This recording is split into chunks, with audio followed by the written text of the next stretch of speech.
Assalamualaikum warahmatullahi wabarakatuh. Di sini saya akan menjelaskan mengenai analisis saham dari perusahaan Mitra Adi Perkasa atau MAPI. Sebelumnya, perkenalkan, nama saya Mianti Tamara, mahasiswa dari Universitas Negeri Semarang, jurusan Manajemen, konsentrasi Manajemen Keuangan. Di sini ada beberapa agenda yang ingin saya bahas. Yang pertama, mengenai profil perusahaan, yang kedua, analisis fundamental, yang ketiga, analisis teknikal, yang keempat, analisis tambahan atau berita. Kita akan membahas pada bab pertama, yaitu profil perusahaan. PT Mitra Adi Perkasa atau MAP adalah perusahaan retail yang berdiri pada tahun 1995 yang berpusat di Jakarta, Indonesia. MAP sudah menjadi perusahaan go public mulai tanggal 10 November 2014. 2004 silam dengan kode perusahaan yang tercatat di Bursa Efek adalah MAPI.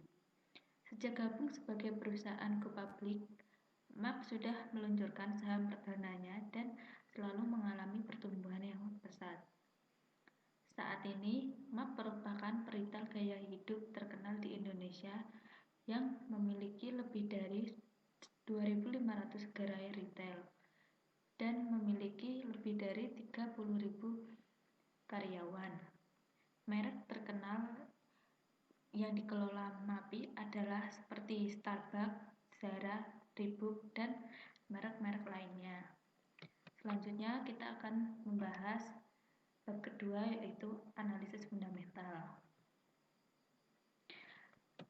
Analisis fundamental adalah suatu analisis untuk mengetahui tentang segala sesuatu mengenai pergerakan harga. Tujuan dasar dari seorang analisis fundamental adalah untuk mendapatkan pemahaman tentang pentingnya dari fundamental ekonomi perusahaan yang dilihat dari laporan arus kas, neraca, laba rugi, dan lain-lain.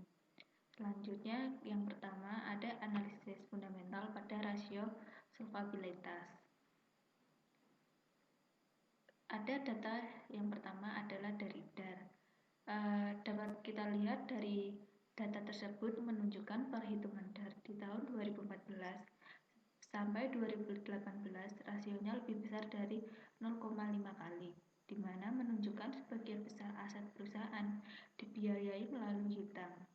Mulai tahun 2016 ke 2018 mengalami penurunan, di mana pada 2018 menunjukkan hasil DAR adalah 0,54 kali, artinya 54 aset yang dimiliki dibiayai oleh hutang, baik hutang panjang maupun hutang jangka pendek, dan sisanya 36% aset lainnya dibiayai oleh modal. Selanjutnya untuk debt to equity ratio atau DER dapat kita lihat pada tabel tersebut. Pada 5 tahun yang sudah dihitung memang menunjukkan DER rasio yang lebih besar, yaitu lebih dari angka 1 atau 100%, yang menunjukkan di mana jumlah hutang lebih besar dibanding dengan jumlah modal bersih yang dimiliki, sehingga mengakibatkan beban perusahaan terhadap pihak luar juga besar. Namun DER mengalami penurunan berturut-turut pada tahun 2016 sampai 2018. Hal ini menunjukkan bahwa perusahaan mengalami perbaikan. Selanjutnya yang kedua adalah rasio profitabilitas. Rasio profitabilitas yang pertama adalah dari ROE, Return on Equity.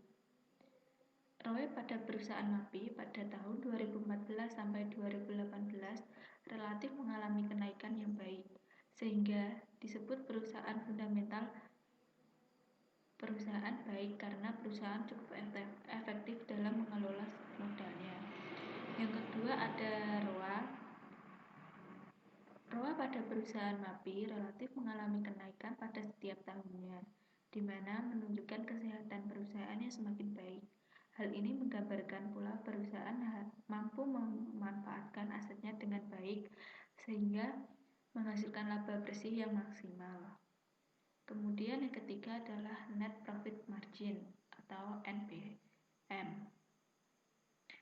Dapat kita lihat dari data tersebut, NPM pada perusahaan MAPI relatif mengalami kenaikan, dan NPM terendah berada di tahun 2015, yaitu 0,23%.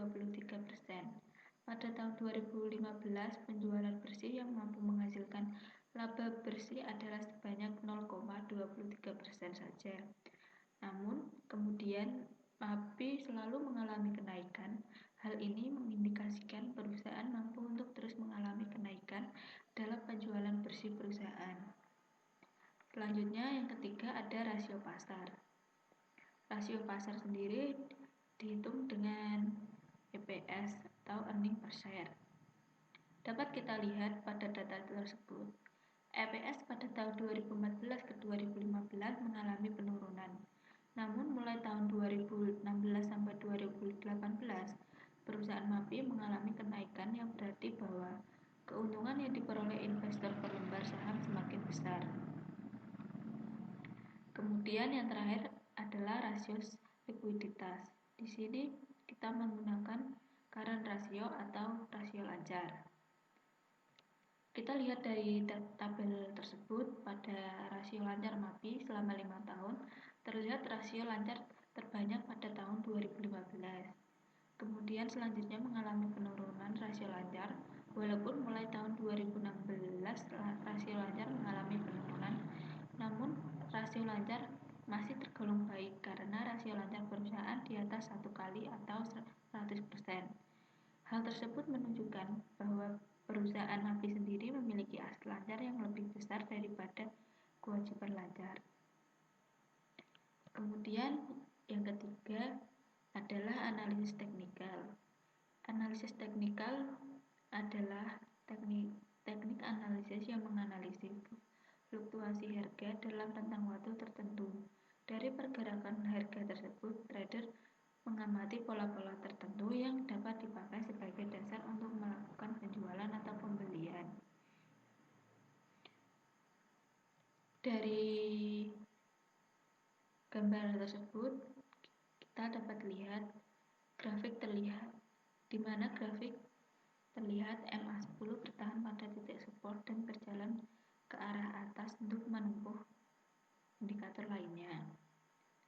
Volume saham MAPI menunjukkan investor masih membeli saham tersebut. Dengan demikian, harga akan semakin membaik.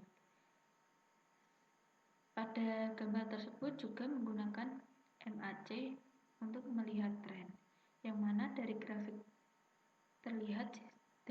tersebut dapat dilihat sinyal golden cross yang menandakan akan adanya tren naik. Indikator lain yang digunakan yaitu stokastik RSI, di mana stokastik RSI ini digunakan sebagai indikator yang mengindikasikan titik jenuh beli dan titik jenuh jual. Dari grafik stokastik RSI terlihat bahwa saham MI ini garis sinyal menjauhi garis lainnya ke atas, yang berarti peminat dan pembeli saham pada perusahaan MAPI masih banyak karena belum sampai pada titik jenuh beli. Kemudian yang ketiga ada analisis tambahan atau berita. Dapat kita lihat dari sumber bisnis.com dengan judul kinerja MAPI, laba bersih semester 1 2015 anjlok 68%. Dengan berita bisnis.com Jakarta, laba bersih perusahaan berjalan yang dapat diatribusikan kepada pemilik entitas induk PT Mitra Adi Perkasa Tbk anjlok 67,8%. Sepanjang semester 1 2015 menjadi 33,34 miliar dari posisi tahun sebelumnya, yaitu sebesar 103,63 miliar. Korporat Sekretari Mitra Adi Perkasa atau MAPI mengatakan penurunan kinerja perseroan disebabkan oleh faktor ekonomi makro dan melemahnya nilai rupiah. Selanjutnya ada berita kedua dari sumber CNBC. Retail masih tertekan, MAPI cetak laba 113 miliar per September. Jakarta, CNBC Indonesia, perusahaan retail gaya hidup PT Mitra Adi Perkasa Tbk atau MAP mencatat laba bersih meningkat 38% menjadi 813 miliar pada 9 bulan pertama tahun ini.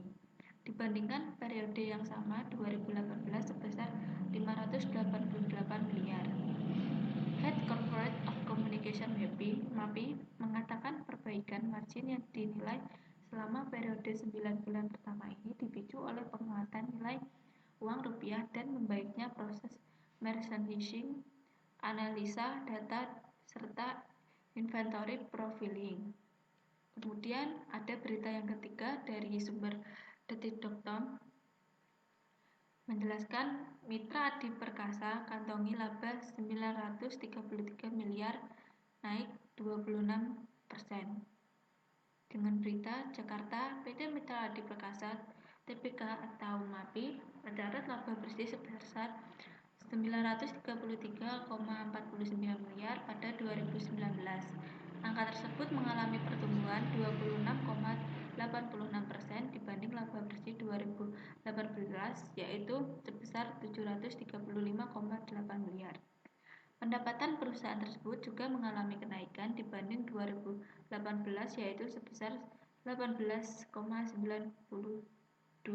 triliun.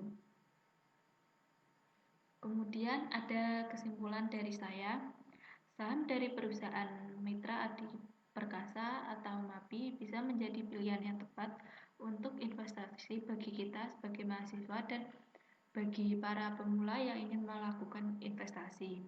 Karena harga saham pada perusahaan ini cukup relatif murah dan dapat dijangkau. Setelah dilihat dari analisis fundamental dan teknikal serta analisis dari teknik tambahan atau berita, MAPI memiliki kinerja yang baik sehingga perusahaan ini dapat direkomendasikan untuk memilih saham dari perusahaan ini. Sekian presentasi dari saya. Apabila ada kekurangan, saya mohon maaf. Wassalamualaikum warahmatullahi wabarakatuh.